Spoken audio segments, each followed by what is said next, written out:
ವೀಕ್ಷಕರೇ, ಸಿಟಿ ನ್ಯೂಸ್ಗೆ ಸ್ವಾಗತ. ನಾನು ಸುಭಾಸ್ ಮುಳ್ಳೂರು.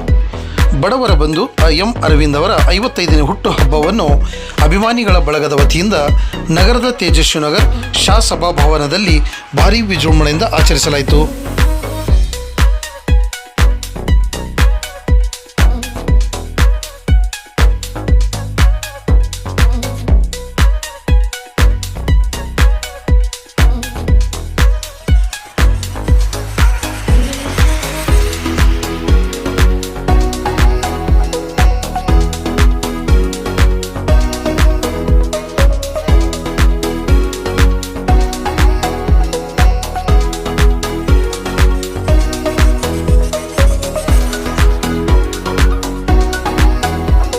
ಅಭಿಮಾನಿಗಳ ಬಳಗ ವತಿಯಿಂದ ಹುಟ್ಟುಹಬ್ಬವನ್ನು ಆಚರಿಸಿದ್ದಾರೆ.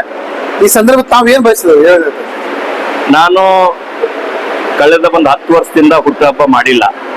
ಪ್ರತಿ ಸರಿ ಹುಟ್ಟುಹಬ್ಬಕ್ಕೆ ನಾನು ಫಾರಿನ್ಗೆ ಇರ್ತಿದ್ದೆ.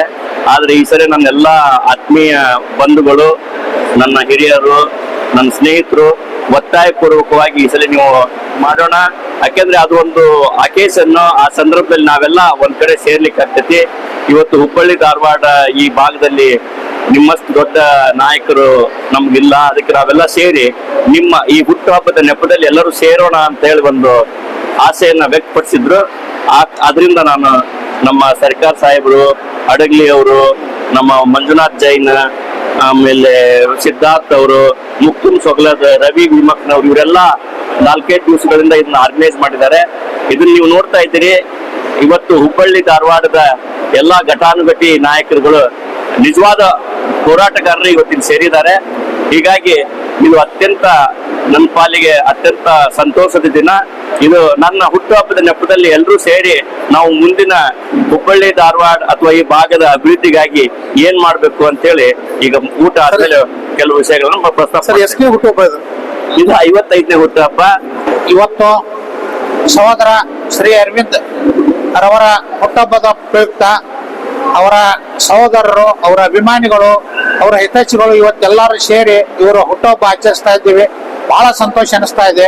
ಈ ಏನಾದರೂ ತೊಂದರೆಗಳು ಜನರಿಗೆ, ಸಾಮಾನ್ಯ ಜನರಿಗೆ, ಶೋಷಿತರಿಗೆ ಏನಾದರೂ ಆದ್ರೆ ಅದ್ರ ವಿರುದ್ಧ ನಾವು ಹೋರಾಟ ಮಾಡೋಣ ಅಂತೇಳಿ ಎಲ್ಲರೂ ಸೇರಿ ಆ ಒಂದು ಕಾರಣಕ್ಕಾಗಿ ನಾವು ಈ ಹುಟ್ಟುಹಬ್ಬ ಅವ್ರಿಗೆ ಬೇಡ ಅಂತ, ಅರವಿಂದ್ ಅವರು ಬೇಡ ಅಂತ ಹೇಳಿ ನಮಗೆ ಹುಟ್ಟುಹಬ್ಬ ಆಚರಿಸೋದು ಬೇಡ ಅಂತ ಹೇಳ್ತಾ ಇದ್ರು. ಇಲ್ಲ, ನಾವು ಈ ಹುಟ್ಟುಹಬ್ಬ ಒಂದು ನಿಮ್ಗೆ ಅದ ಒಂದು ಹುಟ್ಟುಹಬ್ಬದ ನೆಪ ಮಾಡಿಕೊಂಡು ನಾವೆಲ್ಲರೂ ಕೂಡಿ ಈ ಹೋರಾಟದ ರೂಪರೇಷೆ ಮಾಡಿ ಹುಬ್ಬಳ್ಳಿ ಧಾರವಾಡದಲ್ಲಿ ಒಂದು ಹೋರಾಟ ಮಾಡೋಣ ಅಂತ ಹೇಳಿ ನಾವೆಲ್ಲರೂ ಕೂಡಿದೈತಿ. ಇದಕ್ಕೆ ನಮಗೆ ಜಯ ಸಿಗ್ತೈತೆ ಅಂತ ಭಾವಿಸ್ತೇನೆ. ಇನ್ನೊಮ್ಮೆ ಅರವಿಂದ್ ಅವರಿಗೆ ದೇವರು ಒಳ್ಳೇದು ಮಾಡಲಿ ಅಂತೇಳಿ ನಾನು ಪ್ರಾರ್ಥಿಸ್ತೇನೆ. ಸರ್, ತಮ್ಮ ಹೆಸರು? ಡಾಕ್ಟರ್ ಚಿದಾನಂದ್ ಸರಿಕಾರ್. ಸಹೋದರ ಅರವಿಂದ್ ಅವರು 80ರ ದಶಕದಿಂದ ಅವರು ಹೋರಾಟಗಾರರು. ಅವರು ನಮ್ಮೊಟ್ಟಿಗೆ ಹೋರಾಟ ಮಾಡಕ್ ಬಂದರೆ ದಲಿತರ, ದಮನಿತರ, ಶೋಷಿತರ ಪರವಾಗಿ ಯಾವಾಗಲೂ ಅವರು ಒಂದು ಹೋರಾಟವನ್ನು ಮಾಡ್ಕೊಂಡು ಬಂದಿದ್ದಾರೆ. ಅವ್ರು ಮತ್ತೆ ಇವರ ಹೋರಾಟವನ್ನು ಇನ್ನೂ ಮುಂದುವರಿಸಲಿ. ಮತ್ತೆ ಈ ಒಂದು ಹುಟ್ಟುಹಬ್ಬದ ಸಂದರ್ಭದಲ್ಲಿ ಅವರಿಗೆ ದೇವರು ಒಳ್ಳೆದನ್ನ ಮಾಡಲಿ, ಅವರಿಗೆ ಆಯುಷ್ಯ, ಆರೋಗ್ಯ ಮತ್ತು ಎಲ್ಲವನ್ನೂ ಸಹ ದೇವರು ದೇಪಾಲಿಸಲಿ ಅಂತ ಹೇಳಿ ಈ ಸಂದರ್ಭದಲ್ಲಿ ನಾನು ಹಾರೈಸ್ತೇನೆ. ಡಾಕ್ಟರ್ ಸದಾನಂದ ಹೊರಗಲಿ.